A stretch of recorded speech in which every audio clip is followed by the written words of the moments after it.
Okay, welcome everyone to our 5 o'clock study session. The first item we have is a presentation and discussion on city retirement costs by Bartle and Associates LLC, but we have our finance director here. Ms. Kresh, welcome. Good evening. I'm going to go over a few slides that we put together, and then I'll turn it over to John Bartel. I just wanted to let people know this slide is a little light. One of our bulbs is out, so I'm going to fix it, but it might be a little hard to see. So the total compensation generally consists of 4 primary elements, and that is salary, which is what we pay in the employee, insurance, which is medical, dental, vision, VIBA, life insurance. Retirement is our CalPERS and Social Security, and then we have other benefits such as Medicare, Employee Assistance Program, long-term disability. The components of a CalPERS pension cost for the employer is two items. It's the employer normal rate, and this is the annual cost for the fiscal year for active employees' pension, and this is shown as a percentage of payroll and is paid as part of the payroll reporting process. So you can see for 1920, we've received the rates from CalPERS. The safety normal rate is 20.877, and for the miscellaneous group, it is 10.667. And just for the new council members, safety includes both police and fire. And then miscellaneous is everyone else. The second component is the employer amortization of unfunded accrued liability. You'll hear us say the UAL a lot, and that's what this is. It is a fixed dollar amount needed to fully fund past service credit earned by both current and former employees. And the UAL is billed monthly to the city, or can be paid in a lump sum, and the city has chosen the last 2 years to pay this as a lump sum. And for the lump sum payment for the safety, it is $16.6 million in 1920 and $20.2 million from the miscellaneous group. The employees pay a certain amount towards their share of pension costs, and the safety rate is 9%, and then police safety classic members pay an additional cost-sharing rate of 2.25%, and then the miscellaneous rate is 8%. We also have a PEPRA, which is the California Public Employees Pension Reform Act of 2013, and these are for new employees into the CalPERS system after this was enacted. And so the safety rate for PEPRA employees is 10.5%, and for miscellaneous it's 6.5%. PERSable wages are your normal rate of pay, so not all compensation is PERSable, and that generally excludes overtime, bonuses, or one-time payments and leave payouts. We have some certain trends in pensions, significant year-over-year increases, which you'll see today when John gives his presentation. The unfunded liability continues to increase. Pension costs are rising due to the actuarial methodology changes that CalPERS has enacted. And then also CalPERS investment returns have large fluctuations, and that's another item that John will go over. He actually has a slide to show you those rates. So again, on the UAL, the cost of the benefits provided by the employer but not fully funded. So these are unfunded costs. The current unfunded liability totals more than $500 million. And then changes each year dependent on the investment returns. So it can go up or down depending on these items. The investment returns and CalPERS board changes to the actuarial methods. We use this as part of our fiscal planning. As a current practice, the city contracts with Bartel to do an analysis of the CalPERS actuarial report to advise on the fiscal impact. This is the second time that John has done this while I've been here. And I would like to say we had 2 employee sessions where he did that. Today we had a great turnout. I think we had probably over 100 employees when you add the 2 together. We had a lot of great questions, so it was really good. CalPERS reports come out each year and provide 2 years of projections, and then Bartel's go further than that. He's going to give us several years out. And then the city incorporates Bartel's projections into our 10-year financial forecast. So the forecasted impacts, large increases continue to be projected. With the fiscal year 2019-20 preliminary forecast, we are changing the methodology of how we show the UAL in our budget. We're going to move to the fixed cost, actually budgeting the fixed amount instead of a percentage. And then we put on here what the UAL dollar increase from 1819. It increased 2.4 million for safety and 2.6 million for miscellaneous. And then the 10-year impact from fiscal 2029 and 30, you can see that it's going to increase for safety $32.2 million, which is 94% increase, and then miscellaneous $31.7 million, up 57%. So with that, I'm going to turn it over to John Bartel with Bartel and Associates to give his presentation. John has actually worked with us for over 8 years, and I like to say he's renowned within city government on doing these type of presentations. So, Angie, Councilmember O'Neill has a question. Before Mr. Bartel speaks, you mentioned about the safety, paying additional cost sharing to the classic members. So in effect, so the PEPRA safety employees are paying 10.5, but the classic safety employees were paying in effect 11.25. So the PEPRA safety employees are actually paying less? That's correct. Okay, all right, thank you. Just wanted to make sure I understood that. Thank you. Welcome. Thank you very much. So at the risk of getting myself in serious trouble right off the start, two things. It's absolutely my honor to talk with you all about this. I very much appreciate it. That's number one. That's not the part I'll get in trouble for.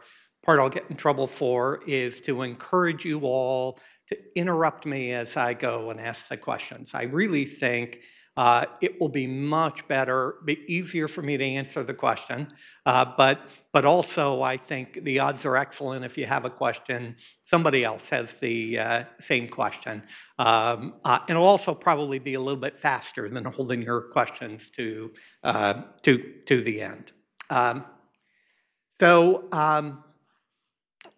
What you have is a relatively lengthy, detailed discussion outline.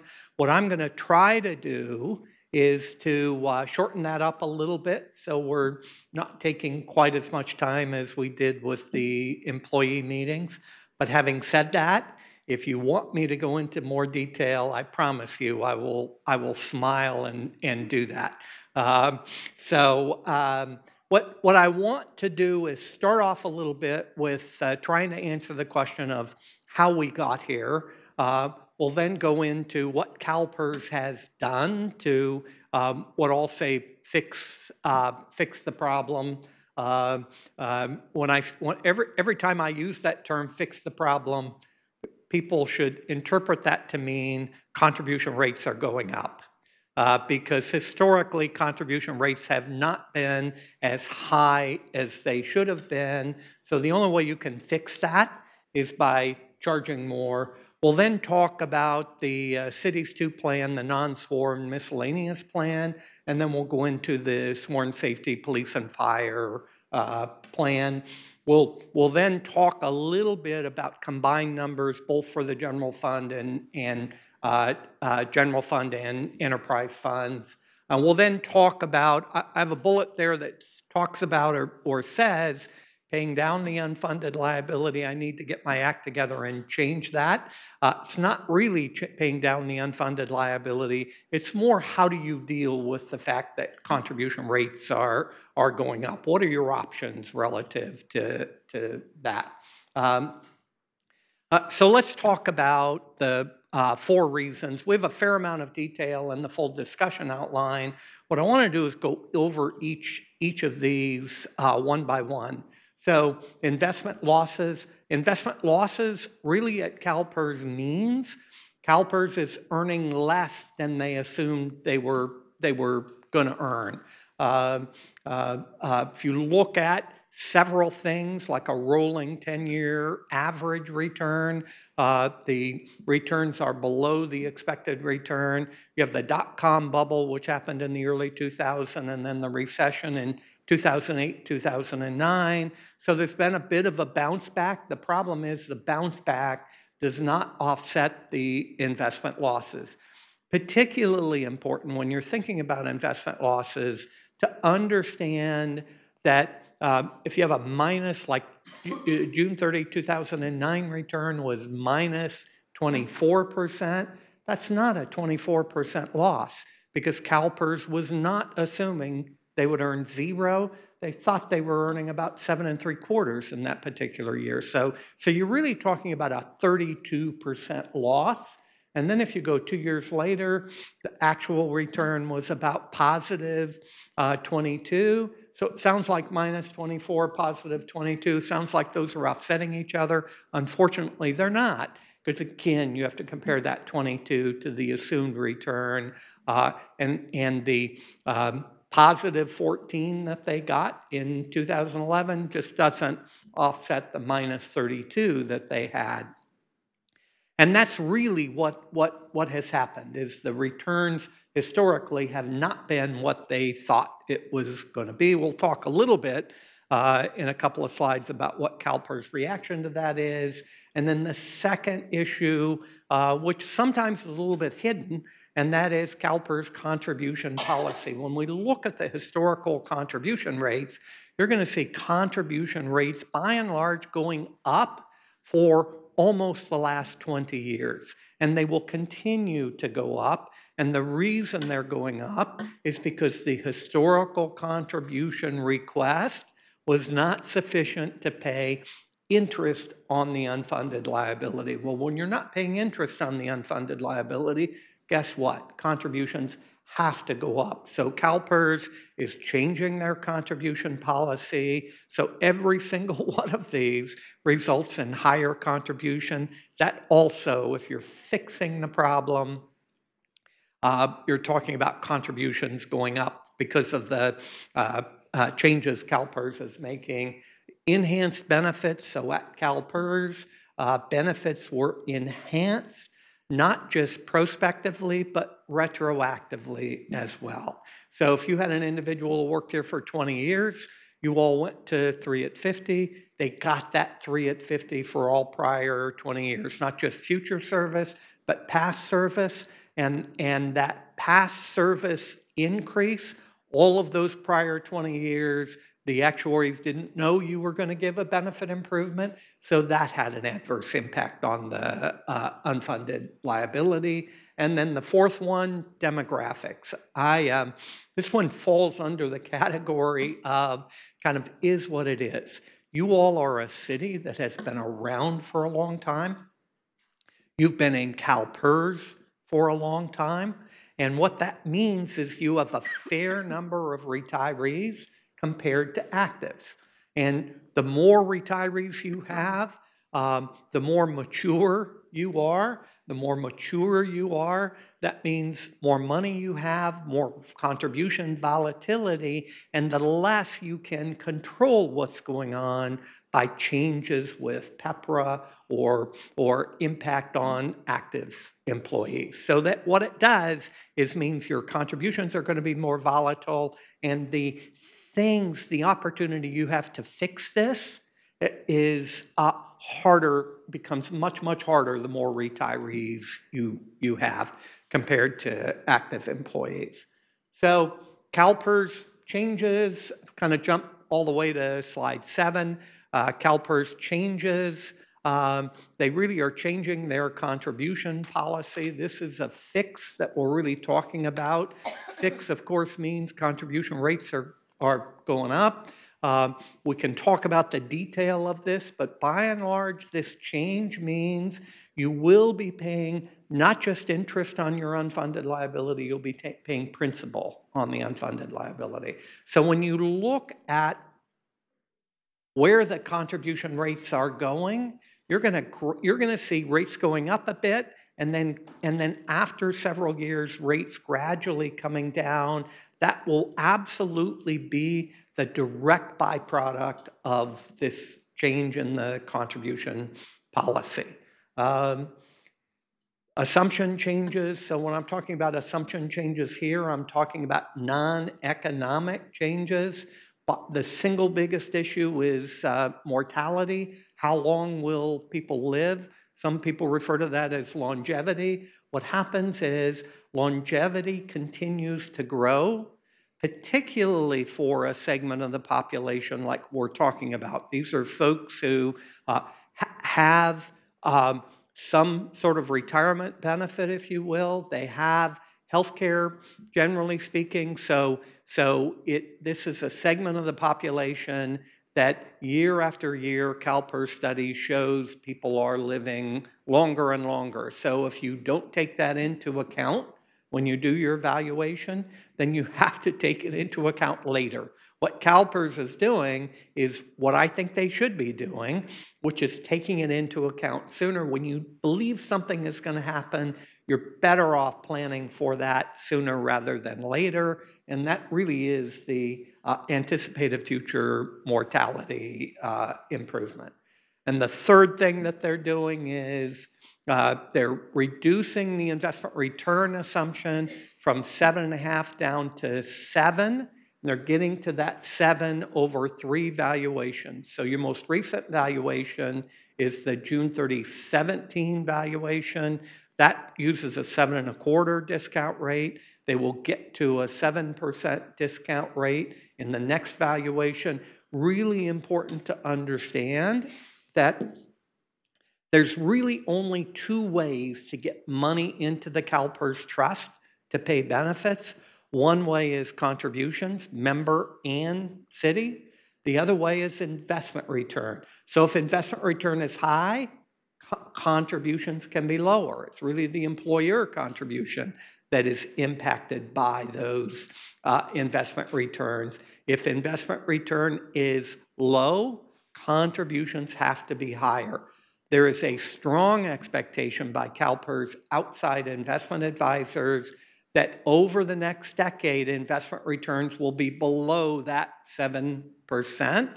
However, CalPERS staff believes, personally, I'm a little skeptical about this, just so you know, that after the next decade, investment return will be higher than 7%. When we get to the contribution projections, we are using what CalPERS and their investment advisors have said. I will just tell you, I'm a little nervous about what might happen after the next decade. So, but nonetheless, we've used a lower investment return assumption for the next decade, and as long as you kind of revisit where contribution rates are going to go, I think that's a very reasonable approach. So you should be a little, maybe not a lot, but a little skeptical about the long-term projections, but recognize that there will be some volatility in where those contribution rates are going to go. And again, keep revisiting this.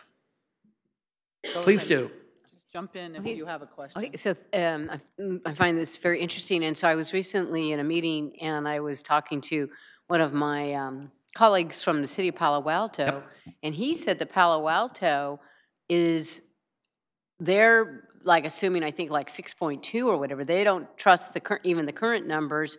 So they're within their financial planning, they're assuming already a lower return and making adjustments because they think that they're going to get hit future down the road. I personally think that's a very, very good approach. When we're looking at the contribution projections in the next decade, we're assuming on average, about a 6.5% return rather than the 7%. So you'll see part of the reason contribution rates are going up is because of that lower expected return. And to be clear, that 6.5 not coming from us, it's really coming from a combination of the underlying assumptions in CalPERS outside investment advisors. The 6.2 referred to is in a letter presented to the CalPERS board talking about returns over the next decade from one of their outside advisors. So I think that's certainly a prudent approach to do that. I say to my clients all the time that good news and bad news, when they sit on a teeter-totter, bad news is always heavier than good news. And so move that fulcrum a little bit so that you're not expecting so that you're being a little conservative about when you hit that bad news. And that's arguably what we have done. That's what Palo Alto has done. I was just going to suggest that as we look at our 10-year forecast, we can present some scenarios, what it means, so that you understand the sensitivity of going from 7.5% to 6% and what the financial consequences are. Thank you.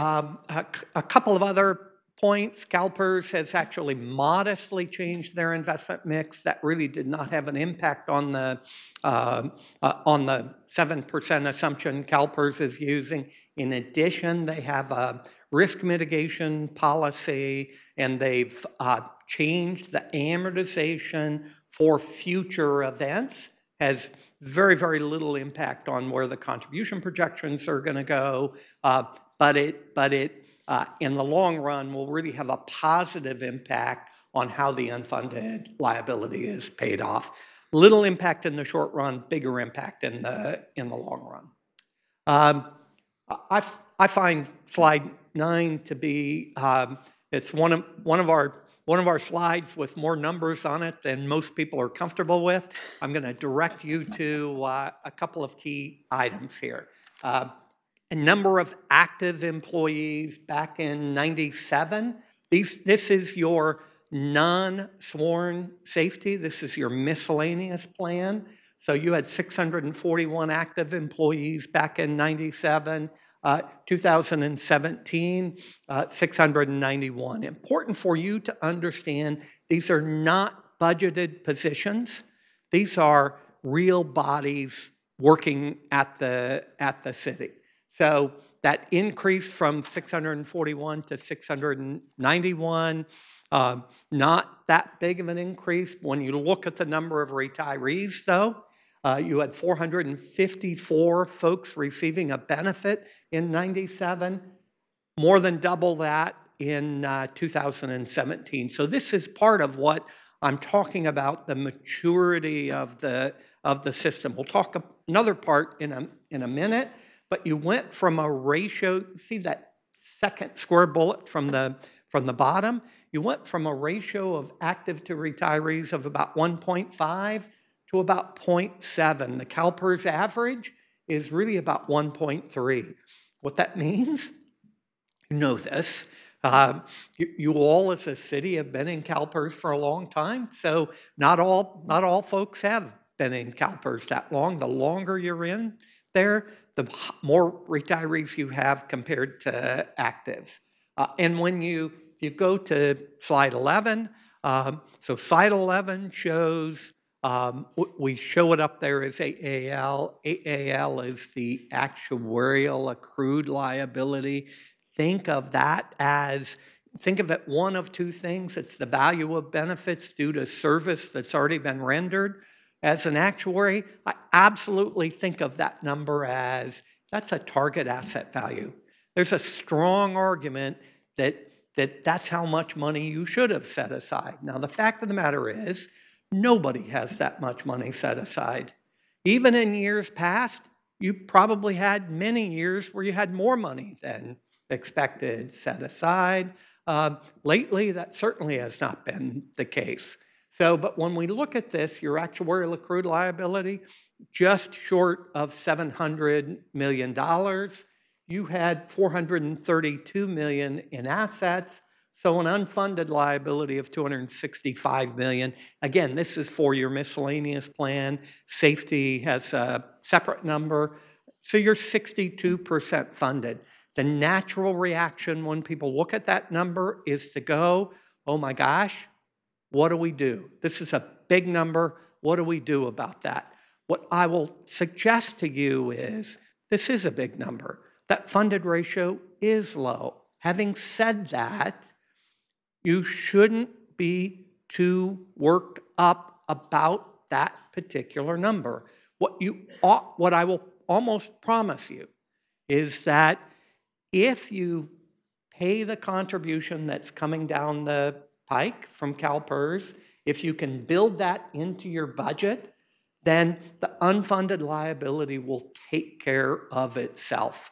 So people all the time say, oh no, but it's way too low of a funded ratio. I absolutely agree it's too low of a funded ratio. But I can promise you that if you can look at where those rates are going and you can build that into your budget, and that does not cause you too much pain, then you will absolutely be okay. I don't think setting extra money aside sooner to take care of the unfunded liability is a bad idea. I'm just telling you, you ought to be maybe a little more worried about where the contributions are going to go and the competing interests for other, for other uses, if you will. That will be adversely taking money from your budget from other issues. And I think planning for that is much more important than worrying about a $265 million unfunded liability. Can I say something that we have, what do we have, 20 million? You do. In our You have a supplemental savings trust account for this? Yeah, no, that's right. So 20 million for your total city unfunded is $500 million. So 20 million versus 500 seems like a small number. It's a step in the right direction. It is absolutely what I think you should be doing. That's my opinion. Be great if you had more, but it's much better to have 20 million set aside than it is to have nothing. And we only started in the last couple of years. That's right. It's only been, yeah. That's right. You absolutely are doing the right thing. Okay, so. No, that's my opinion on that. What you also ought to pay attention to on slide 11 is the portion of the $697 million that belongs to retirees. So a $700 million number for all actives and retirees, a roughly $450 million that belongs to retirees. That $450 million liability is bigger than the assets you have. It's a strong argument that if you allocated assets by category, you might allocate them to retirees first. You don't have enough money to take care of the liability. I'm not trying to say that's bad. It's not good. But I am trying to say, understand the order of magnitude and understand what this is going to mean is that your contribution rates will need to go up because of that. And so preparing for those higher rates is absolutely the right thing to do from a long-term perspective. Slide 12, I actually think slide 12 is one of the more important slides here. The green bars are the market value of assets. The red bars are the historical actuarial liability. If you look at your liability and assets in the late 90s, you had assets greater than liabilities. You were ahead of the game. And then what happened? Number one, liabilities kept growing. Number two, assets did not. So dot-com bubble hits in 2001, 2002. All of a sudden, you get to unfunded liability, and then you build that back up. You get to the point in 2007 where you almost have enough assets to cover your liability, and 2008, 2009 recession hits. And so your unfunded liability goes to almost a little bit above $200 million in a very short period of time. The thing that's fascinating to me about this is you go from 2007, the bottom of the market, if you will, with a $200 million unfunded liability, 2009, $200 million unfunded liability. When you look at where we're projecting you to be at 2019, 10 years later, we're projecting your unfunded liability to be what? More. How can that be when we've had a recovery in the market? How can that be when you've been making the contribution CalPERS has been asking you to make? Well, here is how it can be. What CalPERS was not asking you to do was to pay enough to pay that unfunded liability off. They were not asking you to pay interest on the unfunded liability. That's number one. Number two, the investment return over the past decade, despite the fact that it was good, on average has actually been below the assumed return. So the combination of those two things means that your unfunded liability has gone up. CalPERS has changed both of those. So the assumed return is coming down, and what they're going to ask you to pay is going up. So we think the unfunded liability in the next couple of years will continue to go up a little bit, but then it will gradually start to come down so that you will be paying that unfunded liability off over arguably a long period of time, but we believe you will be paying it off. That would be a very different conversation we would be having if CalPERS had not made the changes that they've made.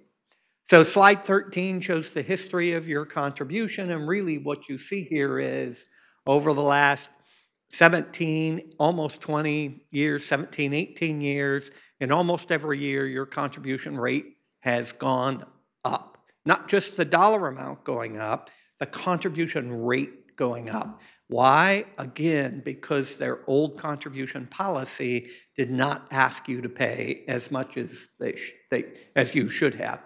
Slide 15 and 16 talk about the assumptions we're using to project the contribution rates.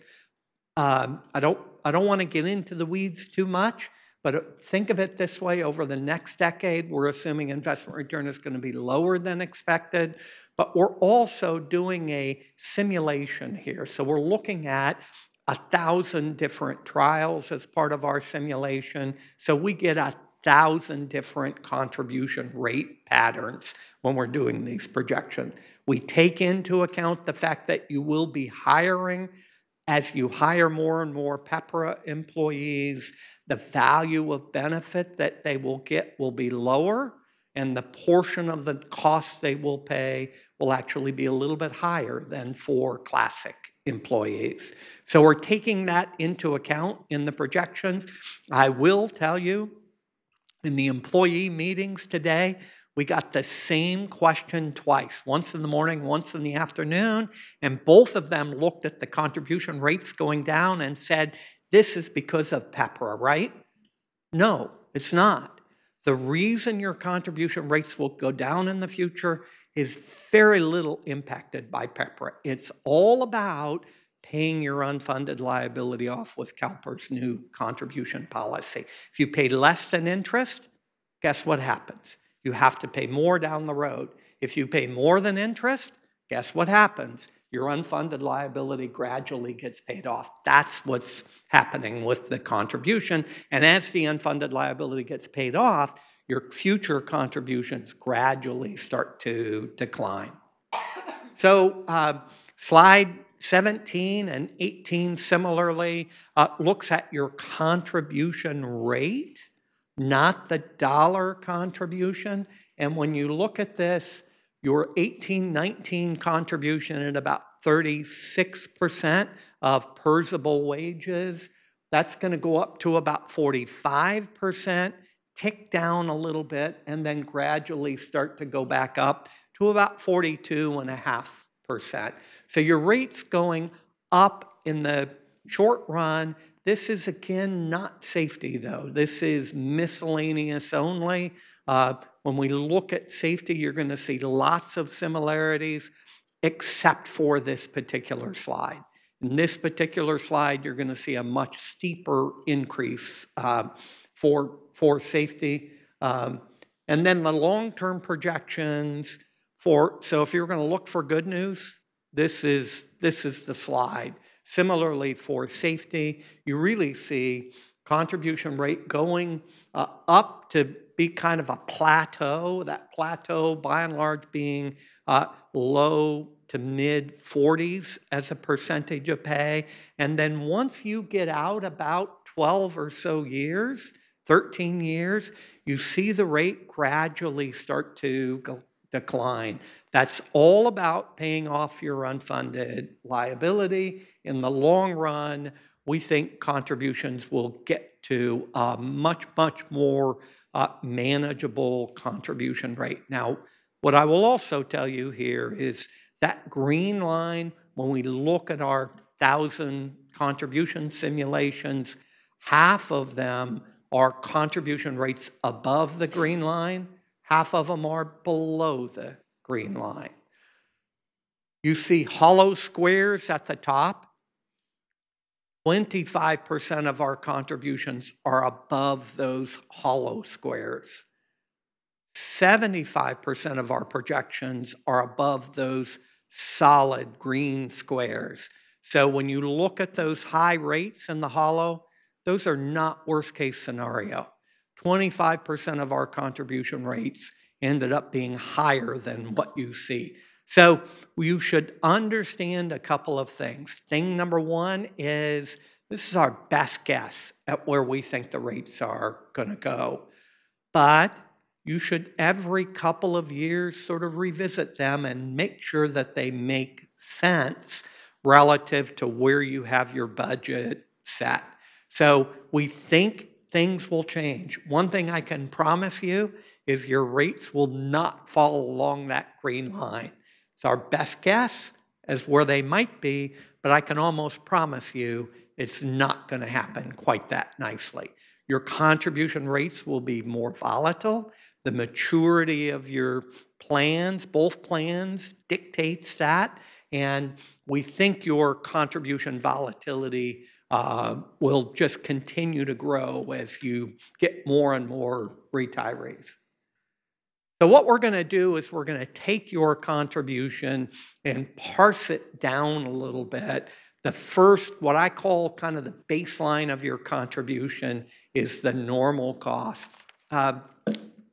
Actuaries use lots of words to describe the normal cost. I really think you ought to think of your pension benefits as deferred compensation. So if you think of it as deferred compensation, what you're doing is you're taking a component of compensation and promising to pay it to people after they retire. The normal cost represents how much deferred compensation applies to this year paid by the city. So this is the city portion of that deferred compensation. It does not include any member contribution, any statutory member contribution. So that's a blended rate. It includes your classic Tier 1 employees. It includes the PEPRA folks. The value of the benefit for Tier 1, much more valuable than it is for your PEPRA employees. But that's a blended rate. What you really see is the rate was actually two things are going on here. As discount rates come down, the normal cost would normally be going up, but because you're hiring more and more PEPRA employees, there's a mitigation of that. There's a pressure to keep the rate a little bit lower because you're hiring PEPRA employees who are paying a higher portion of the normal cost, and the total normal cost is less valuable than it is for Tier 1.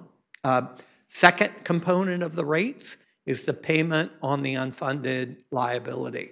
So that's the red line there. What you really see is the reason your rates are going up is because you're going to be paying more on the unfunded liability. It's not any more complicated than that, and that's for all the reasons we talked about before. That green line that you see there is the same green line that we saw on the 2 slides ago and that we saw on the previous slide. When we did this work 2 years ago, we projected contribution rates. That's the gray line there. Not sure my colors are right, so I'm hoping that's gray. What you see is we projected much higher contribution rates than we are projecting today. Why? Single reason. Your payroll is much higher now, And that unfunded liability really is a dollar amount. CalPERS wants you to make that dollar payment. So as your payroll goes up, that has very little impact on your unfunded liability. And so your contribution, that dollar payment on the unfunded liability as a percentage of pay, actually comes down. Pretty important to think about that from a budget standpoint, that it's that dollar amount that should be budgeted for as opposed to the contribution rate as a percentage of pay. And then if we look at slide 20, exact same information, except we're looking at dollar amounts, not contribution rates. So we're projecting your normal cost, city portion of the normal cost, to go from about 7 million, these are in thousands of dollars, go from about 7 million to about 11 million over that 10-year period. The payment on the unfunded liability, however, goes from 17.6 million to in excess of $30 million over that period of time. That's the reason your contributions are going up. And when you look at the total rate, it's the sum of those two. The reason that number is going up, it's all about payment on the unfunded liability. What's fascinating to me, we're seeing this city after city after city, is we're getting to lower contribution rates. But when we compare the projected dollar amounts from 2 years ago, it's almost exactly the same numbers that we're projecting here. So again, that speaks to when you think about your budget, think of that payment on the unfunded liability as a dollar amount rather than a percentage of pay. I'm going to go, with your permission, go through safety much quicker. There are some really important things, though, to recognize when we look at active employees. Really an almost identical number of active employees. The retirees, however, go from 191 to 459 over that same period of time. So very big increase in the number of people receiving benefits. You go from a 1.5 ratio to a 0.6 ratio. It's really, my wife hates it whenever I use this phrase. It is what it is. That's your population. And there's not really anything you can do about it. It's a function of a city that's been around a long time. What you have to do is just recognize that's the situation you're in, and you're better off thinking about it, planning for it, than you are not thinking about it. So you mentioned before the $20 million set aside. That's absolutely a step in the right direction to kind of think about that. And so because of that relationship, when you look at your safety unfunded liability, 728 million liability, 481 in assets, 247 million unfunded liability, very similar number to miscellaneous. The number of the liability for retirees, though, much higher for safety, 516 million out of 728 million. So you have, again, not enough in assets to take care of your retiree liability. That, again, falls under the category of really being mature, if you will. And similarly, this slide looks almost identical to miscellaneous. It's very, very similar. It's this exact same pattern, and that's because the same contribution policy applied to both plans, if you will. Your contribution rate was not quite as low, so it's historically been higher. It's also, you've by and large been increasing your contribution rate for a similar period of time. Again, byproduct of CalPERS policy, projection of the contribution rates. You're at about 50% of pensionable wages in the current fiscal year, going to about 70% on what I'll refer to as sort of an expected contribution rate. Long-term projections, again, that plateau for safety is a little bit longer than it is for miscellaneous. That's because The benefits are more generous. The maturity of the plan is just a little bit more mature. When you talk about retirees with safety, almost always when you hire somebody, they work for the city for their career. There certainly are exceptions. That is quite different than miscellaneous. Miscellaneous employees have a tendency to move around a little bit. So when you look at that ratio for safety, it's a much bigger deal for the maturity of the plan than it is for miscellaneous. So again, the building block of the contribution rate, the normal cost rate, noticeably higher for safety, reflective of the benefit level. But again, you're sitting at about 20%. This does not reflect your classic employee police cost sharing. When you look at that in 1819, it's a reduction of 1.2% of total safety. So you don't have cost sharing with fire. You have it for police because that's only with classic employees. As those folks retire, the benefit you get from that cost sharing gradually goes away. So you see it go from 1.2% of pay to about 0.3% of pay over the next decade. That's really because you're ending up with fewer and fewer police classic employees getting that or making that additional contribution.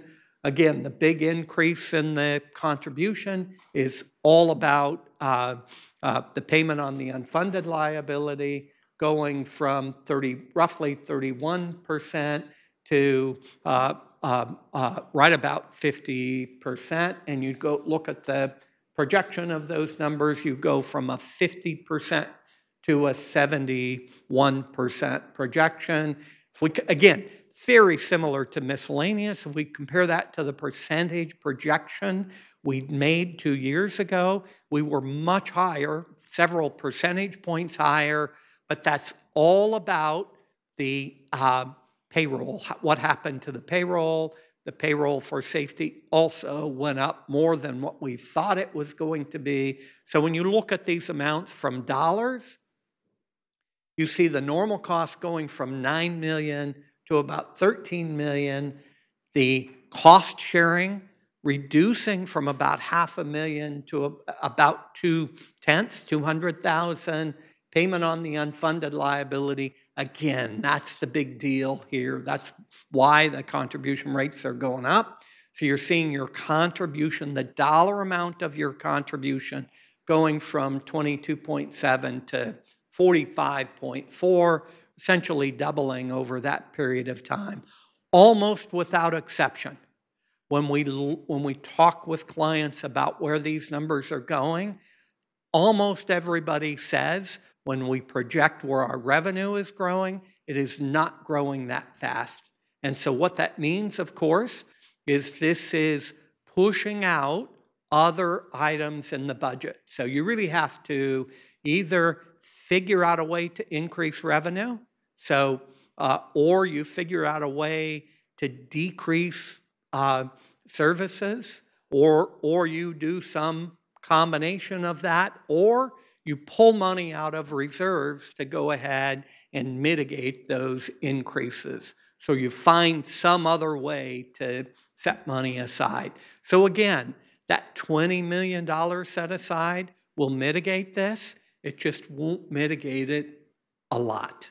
You need more than that, if you will.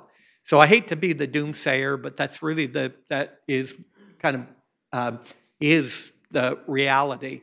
And again, when we look at the projection, the dollar projections from our prior study, almost identical to what they are in the current study. So again, this kind of goes back to the single biggest number here is that payment on the unfunded liability, and from a budget standpoint, thinking of that as a dollar payment, if you will. Slide 33 looks at the purple line here is the miscellaneous Impact on the general fund, you're seeing 14.5 on up to almost 26. And then you see the safety number going from 22.7. This is safety is generally speaking 100% general fund. You see that number going from 22.7 to 45.4. Total general fund impact, that 37.5 on up to $71 million. And then if we look at total city, so we add to that the green line, which is really the miscellaneous enterprise funds. We look at those. Those are the total city numbers, general fund and enterprise fund numbers.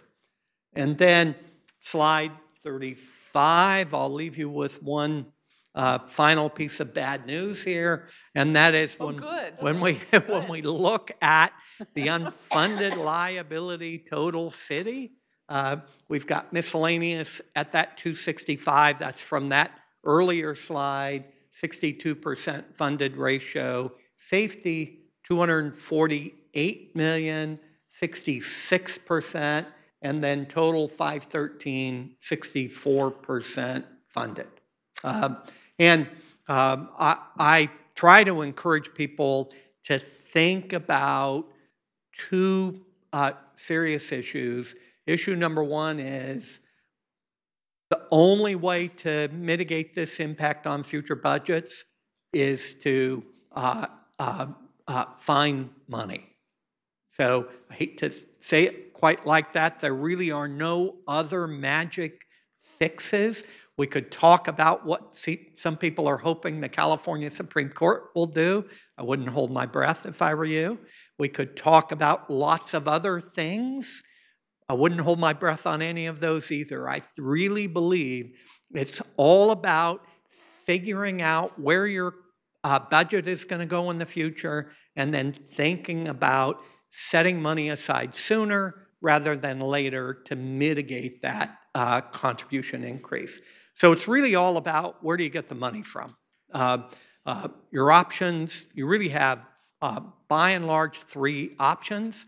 Pension obligation bond, you go out and borrow, give that money to CalPERS. That's an interest arbitrage. We could talk for a long time about that particular option. My personal opinion is not a great idea. I could give you lots of detail about that. We've studied that for several clients. And what happens is those who are bound and determined to do that, if they look at the facts and still decide to do it, more power to them. But thank goodness I'm not a member of any council, but if I were a member of council, I would want there to be a much higher success rate than I think a pension obligation bond gives you. The second thing you have to think about is how do you use that money? Your options for using the money are set it aside in an internal service fund, give it directly to CalPERS, or set up a 115 trust. As time goes by, I'm becoming a bigger fan of the 115 trust. What it does is it gives you some of the flexibility of an internal service fund, much more flexibility than giving the money to CalPERS. There is a cost associated with that. You should not expect to outperform CalPERS. So what you're paying for that flexibility is lower, maybe not a lot, but lower anticipated investment returns than CalPERS would get. Can you explain what that trust is, 115 yes. trust? So a 115 trust is, there is a section of the Internal Revenue Code called Section 115. It is, I want to say 2 or 3 paragraphs. And here's all it says. It says you can move money into a trust separate from city investments as long as you're using those to provide employee benefits. The 2 types of benefits a 115 trust is used for are retiree medical and separate pension trust. So if you set up a 115 trust for pension, as you've done, CalPERS does not know about it. They won't determine your contribution based on that amount. They won't determine your unfunded liability including that amount. But when you put together your footnote and it shows a $515 million unfunded liability, you can have a little paragraph that says, oh, by the way, the accountants think our net pension liability is 513 or whatever that number is, but we have another $20 million set aside. We anticipate having that grow, so we think our unfunded liability is $493 million. I actually think that is helpful to the reader of the financial statement. I think it's helpful to the bond rating folks. And what it is it's a separate trust that you can only use to either give money to CalPERS or to pay yourself back for amounts you've given to CalPERS. So it's a segment of the Internal Revenue Code that allows you to invest that money more aggressively than you invest your own investment funds. Has a question? Debbie? Bree said interrupt him. Yeah, so I have kind of a little list I've been making. Okay. So in a way, a lot of this, it's just like kind of the same problems that we have as a nation, that, we've got a inverted pyramid here, where you've got, a smaller and smaller base of people working. Yes. And as we continue to kind of wall off our country and don't let more people into work, we will probably even have more of a challenge that way, because we'll have a smaller active working base to help support Social Security as well as some of these other systems. So one of my thoughts has been, thinking of Social Security, where originally the employee and the employer contribution were kind of more similar in amounts. Mm-hmm. With PERS, was that what the thought was originally, that it was more going to be a balanced contribution, and then as things got out of whack with these various bubbles and things that we've gone through, that when we came back down to earth from that all of the catch-up factor got put into the employer side? So hard for me to know what was in the minds of people when they wrote the law. I will tell you, so I'm going to give you my opinion. This is not based on fact. I absolutely want you to understand this. Almost without exception, anytime there is a pension law written, it is significantly influenced in California by the bargaining groups. I have a high degree of confidence that originally the member contribution was designed to be about half of the contribution. But the way the law was written, it was written to be a fixed percent for member, but not a fixed rate for employers. So I think the writers of that fully understood that meant the risk was on the shoulders of the employers rather than on the shoulders of the employees. Who knows whether or not I'm right about that? Mm-hmm. I think I am, though. So one of the other, maybe it's more of a comment, but I know our recently retired council member, Mr. Kolstad, who had also was a career-long employee of our police department, he had talked to me about that, some of the differential in some of the plans between the safety and the non-safety was that he said that when he was a younger police officer or whatever, that the assumptions were that police and firefighters would not have as much longevity, and so in effect they were kind of almost like front-loading benefit to them by having them have a higher rate. And then he said that the studies have shown, and maybe this gets to what you're saying in terms also of, you know, having a better retirement income and benefits. He told me that actually the studies were showing that police and fire were, if anything, having just as long, if not a longer lifespan. That's correct. Yeah, so he said some of the actuarial assumptions in designing the two, you know, the miscellaneous versus public safety turned out not to be accurate. So I've been doing this a long time, just so you know. Every time I've sat in front of bargaining groups a lot over the years. I remember very clearly the very first meeting I had on CalPERS issues with the safety bargaining group. And one of the comments was, safety members just don't live very long after they retire. And so my response was, I've looked at a lot of mortality studies, and that's not what I've seen in the studies.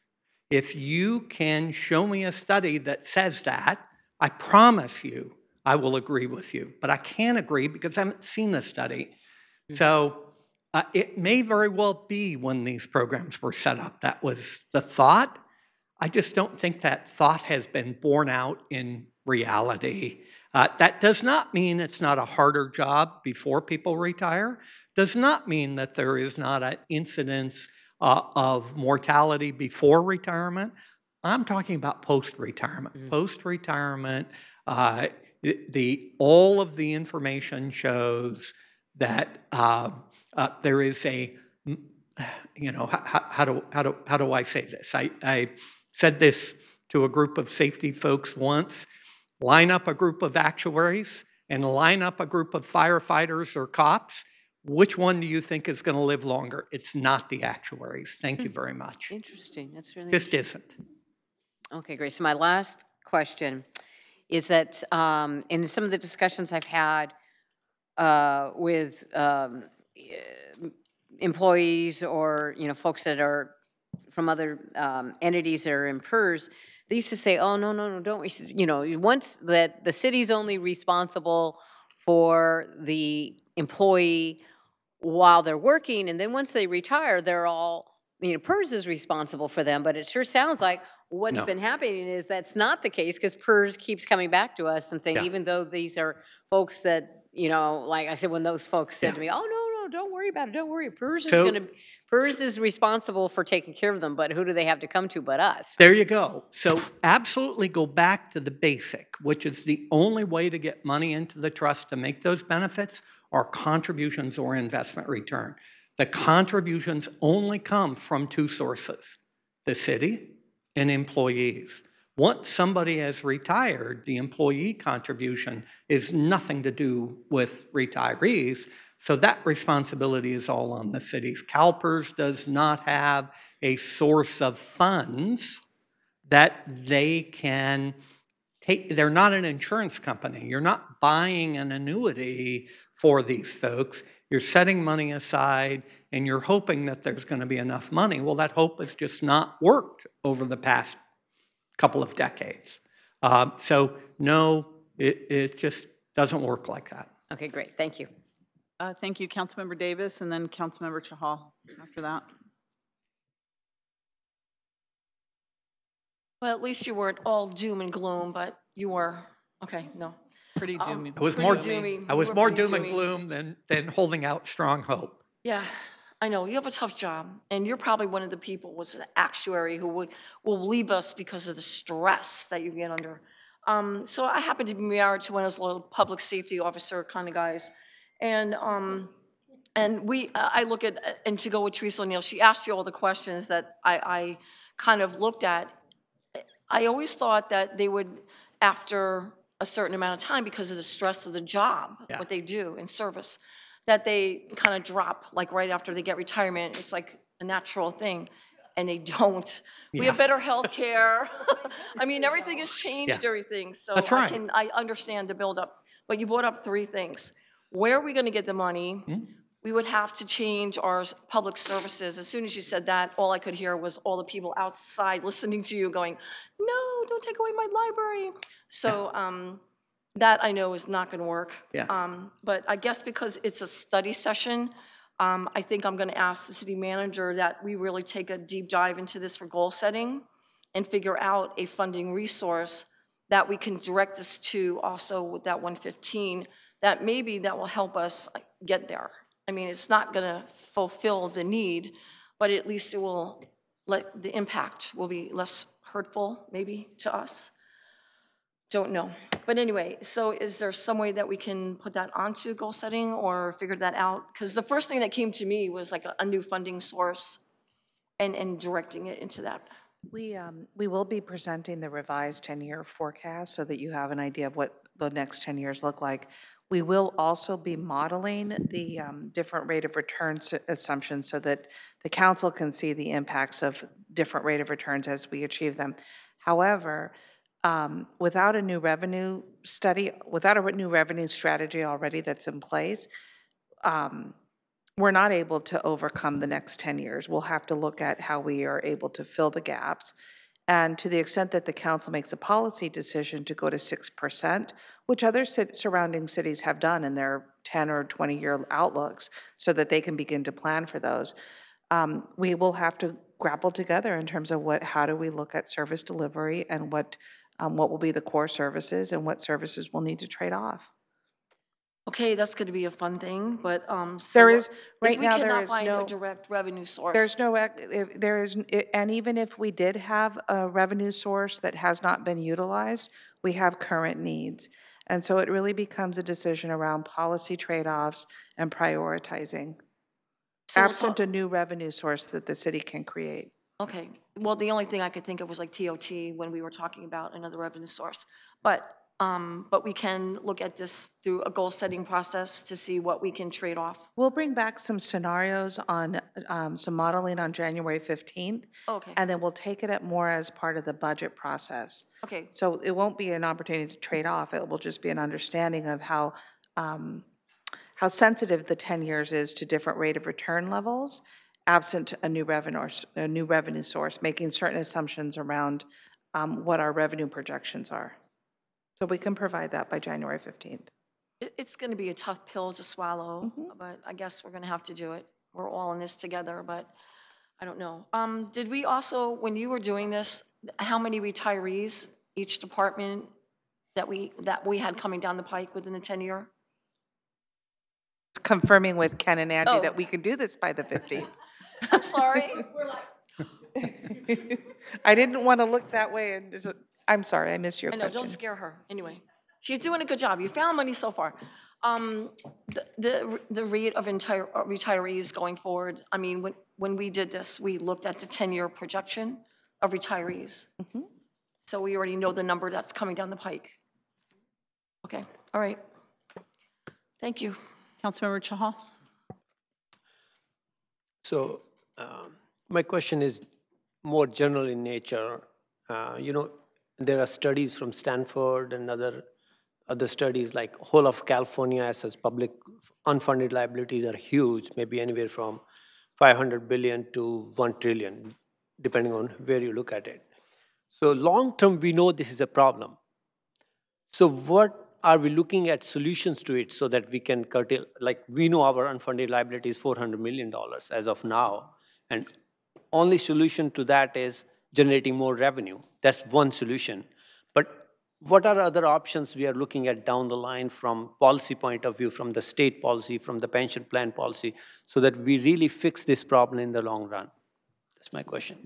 Well, be careful, because you're starting me down a path that I think is a fascinating question.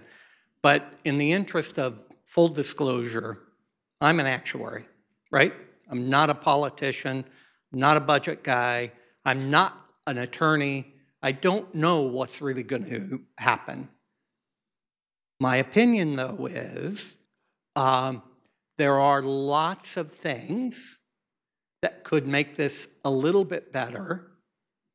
There are lots of things that could make this substantially worse. And I will suggest to you that everybody needs to be careful about which path you go down. So let me just give you a couple of examples. In the projections that we made, if you just kind of remember what the lines look like, the normal cost rate is relatively flat. So even with PEPRA, with a lower benefit, you're not going to see a lot of savings from that. And the reason I talk about that is what PEPRA did was said, for some of the people that you hire in the future, we're going to give a lower benefit. One option that I think would have a little bit more help would require the legislature to get on board, would require the governor to get on board, would be to allow you to provide similarly lower benefits for all people hired in the future. That would not be a big savings, but it would be a little bit of an acceleration to get to those lower contributions. Again, not a silver bullet by any stretch of the imagination. The other thing that could happen, my opinion is, I don't think it will, but the other thing that could happen is the California Supreme Court could say, you know, over the last 60 years, everybody thought that once you give people 3 at 50, you had to give that to them for the rest of their career. For the private sector, that's not the way it works. But that's what the California Supreme Court said happens in California for the public sector.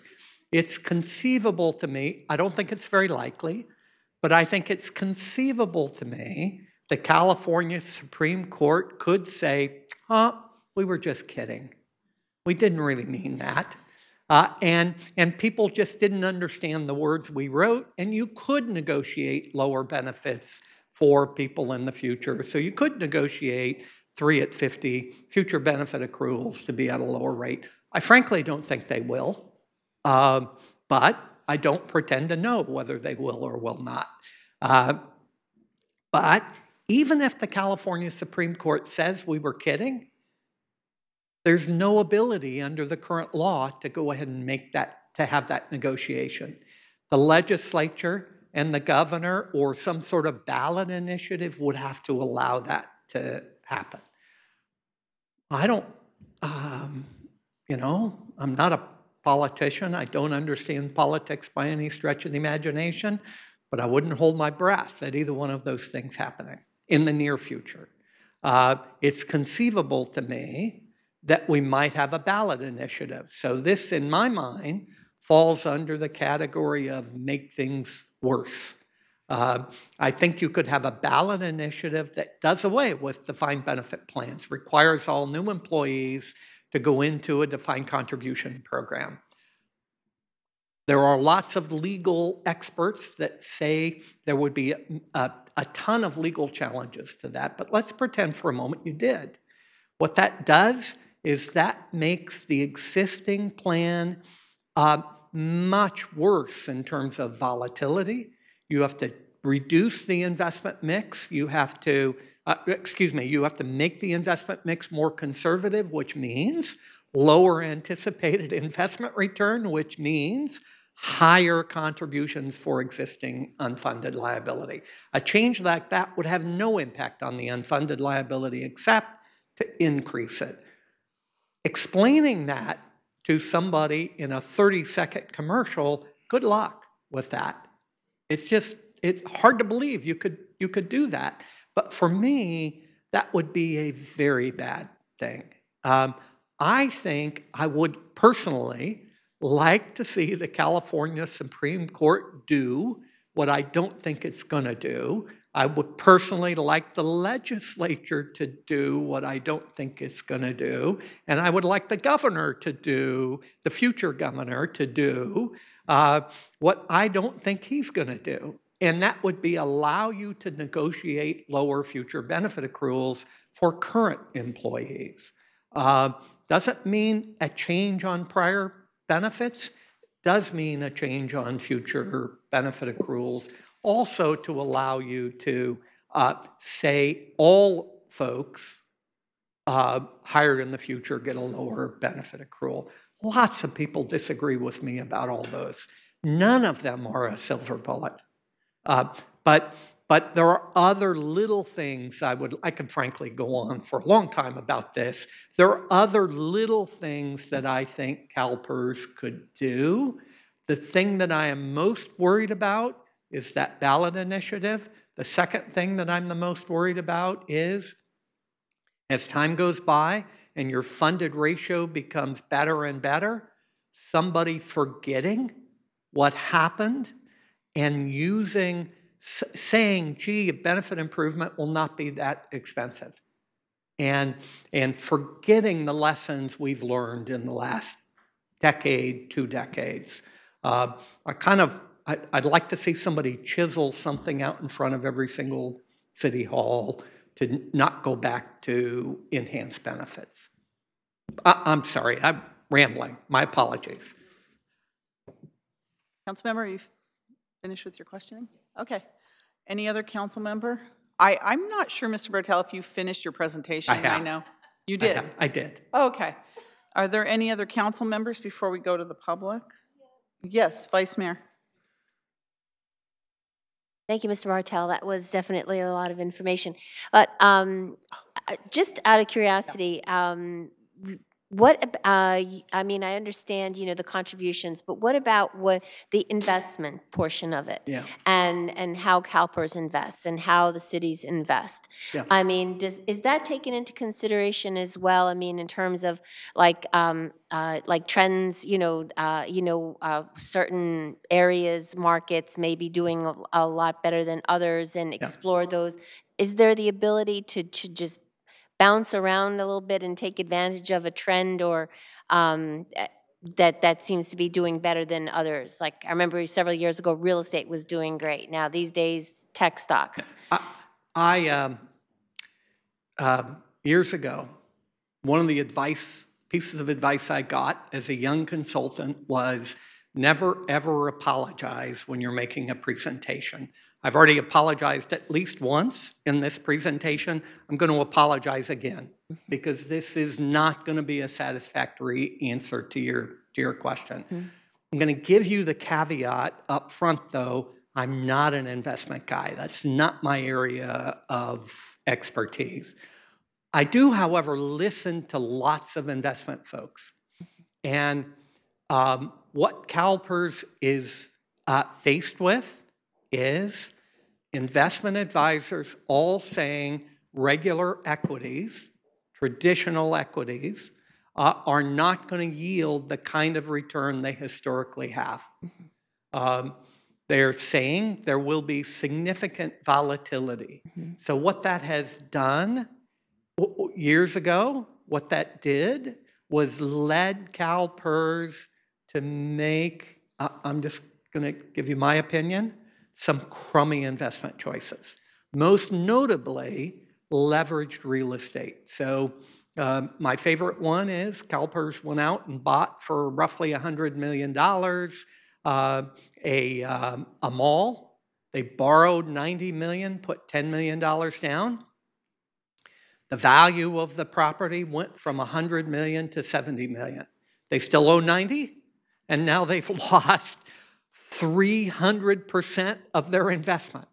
So, when you're in something for the long run, you don't make a short-term grab for profit.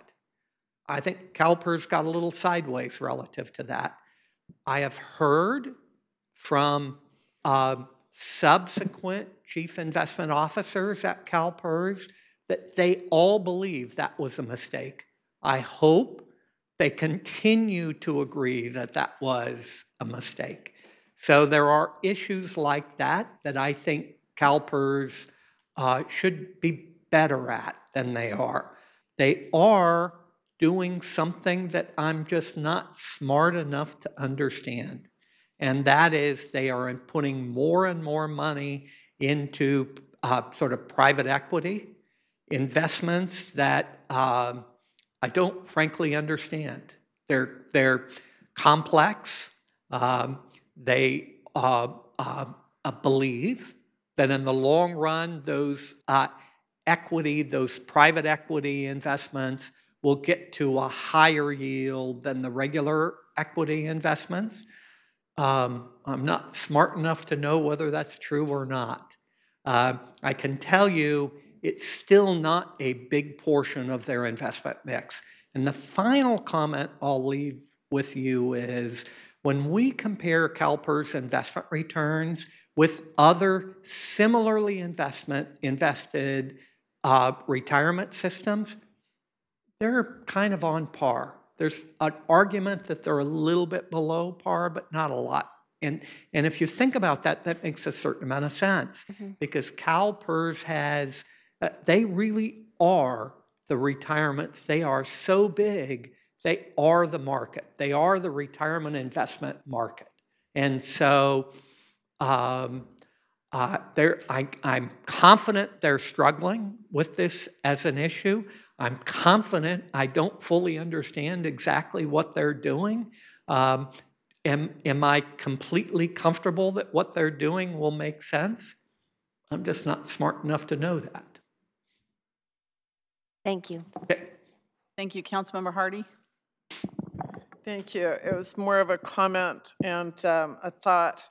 I listened very carefully and I heard that 115 trust situation that would give us more options and for unfunded liability, and assuming instead of a 7% return that making our projections on a 6.5% would make much more sense, similar to what Palo Alto.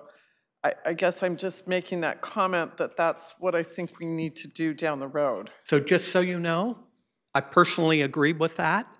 The projections that you have here take into account an anticipated 6.5% return over the next decade. Instead of 7. So if council came back to me, or excuse me, if staff came back to me and said, John, do the 6.5 projections, it's not in the unfunded liability. You don't see it there, but it is in the projection of where the contributions are going. So I actually think you have that. Good. Thank you. All right. Any other questions from the council? Seeing none, thank you very much. We're going to go to the public now. So stay close. Okay. Any member of the public? I don't see any. Do we have any cards? Would any member of the public like to say something or have a question or comment? Okay. Thank you for the presentation. City Manager, do you have any final thoughts? You're going to find us a bunch of money to deal with this problem and issue? Key takeaways, yes? Our key takeaways have been removed. We're going to put the money chart up next. Oh, we are. Okay. Thank you. Key takeaways I think we've learned from today: pension costs are a significant component of total compensation. Further adjustments and increases are likely. They'll be difficult to absorb without additional revenue or cost savings, as has already been mentioned today. Our pension costs will continue to increase, but eventually decrease as more employees enroll in PEPRA. And that was an assumption when PEPRA obviously was approved. Staying disciplined in the long-term planning will continue to serve the city's residents and businesses well. And using our 10 years, if you recall last year we moved from a 5 to a 10, this is why it's important, so that we understand the tolerance level to make different assumptions and how the financial changes are impacted by making those changes. And we'll be presenting that information, the beginnings of it in January, so that by the budget, by the time we release the draft budget, you're able to have a good base understanding and look at the decisions that will be before you for purposes of the 2-year budget that we'll put in front of you to consider. Okay, any questions for the council or comments? I just, what you have today is revised actuarial information. It's data for you to go back and analyze. the questions around how we make changes and look at developing policy, it's really important that we look at the relationship between public safety and miscellaneous and delve deeper into the categories, active employees and retired employees, and understand that changes and any policy decisions, where is it that there's ability to impact what's controlled or influenced by the state, particularly by the CalPERS board. We are limited in many ways. And the bulk of the problem, as you saw today, is already in the category of retired employees, which is a sensitive category, and as Mr. Barteld explained, is a matter for courts to address, and the likeliness of that, you need to really think through that. It's also good for us to keep good track of how many employees are going to be retiring, so we know, long-term what we're going to be facing as well. I know, like at VTA, over 40% of the workforce is currently retirement eligible, and it seems like every meeting, there you have a lot of them going up. But it's when you see the numbers of what the percentage is, and like, oh my God, we're going to get people to. Well, as the baby boomers workers are starting to retire, it's a big group of age group of workers, and especially in our city as well. And as we did last year, we will present demographic data for our employee workforce just to understand tenure, and we'll just refresh last year's slides. Okay. So my question was, on the city manager, on the 15th, what are you bringing back to us with this? So we were going to bring forward a revised 10-year forecast. Okay. And what the assumption in that forecast has always been a modest economic slowdown, recognizing that a lot of there's been a lot of global changes in terms of economic impacts. We wanted to look at a little bit of a deeper than modest economic slowdown. I've had some conversations already about the need to model that, as well as the changes from a rate of return from our investments through CalPERS over the 10 years at different levels. So we'll start with the current rate of return, and then we'll go through the 6 years so that you understand, to the 6%, so that you understand what that means in terms of shortfalls and the extent of what would need to be resolved. Okay, and what about the trade-offs for services? Are you going to bring any of that option to us? I want to be able to get through the base budget and working on the budget development. We've started that. I think it's an important discussion first to see the numbers and magnitude. We can quantify it just based on average public safety cost of employee, average miscellaneous cost, so that you get an order of magnitude. If you look at even the 8.5 million deficit that we were able to resolve down to $1 million deficit was roughly about 40 to 50 full-time employees. So that will be a number that we will carry forward so that you understand the magnitude of how those trade-offs need to be evaluated. And we could even compare it to in terms of department size by fund so that you get a better picture of what type of trade-offs would need to be addressed. Okay, thank you. Okay, any other comments, questions? Not, I want to thank the city manager's office, director of finance, all your staff. Thank you, Mr. Bartell, for the report, putting it all together. This is really helpful for us in terms of our planning for the future, and it looks like we have a lot of work to do. Okay, so that will conclude our study session. Is it the pleasure of the council to take a break until 7, or do you want to go straight into the council meeting? There's the special orders of business that we have to conduct at 7 o'clock. So what would you, take a break? All right, we're going to take a break until 7 o'clock. Thank you.